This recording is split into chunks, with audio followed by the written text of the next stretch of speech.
Aruba tem comissão macroeconômico que consiste de diferentes stakeholders, entre outros, naturalmente, Departamento de Assunto Econômico, DEMP, CBS, DAO, ATA, AHATA, SVB, AAA, AZV e Central Bank de Aruba. E a comissão aqui está evaluar diferentes dados e está usa macroeconomisch rekenmodel que se chama Maruba, a base de qual está a projeção econômica para a AINA que está bem. E isso aqui está base sempre para preparar também o pressuposto de Aruba.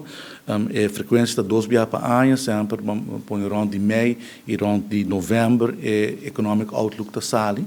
E agora que nós temos outlook novo e me quero compartilhar a cifra com a comunidade de Aruba.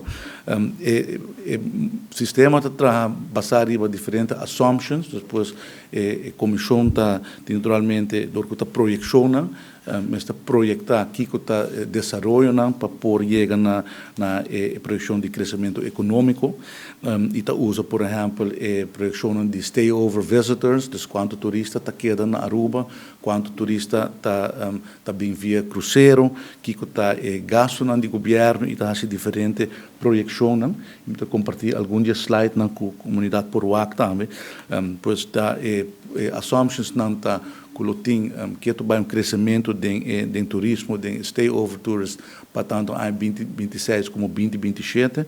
Para 2026 está projetado que tem crescimento de, em todo caso, 4,8% para full ano, no qual está nos qual nós mira se que a primeira parte de 2026 o crescimento está mais ou menos 9% acaba, pero para full ano a projeção está com o crescimento de 4,8%, e em cruise visitors que aquilo tem crescimento de 0,9% de turista.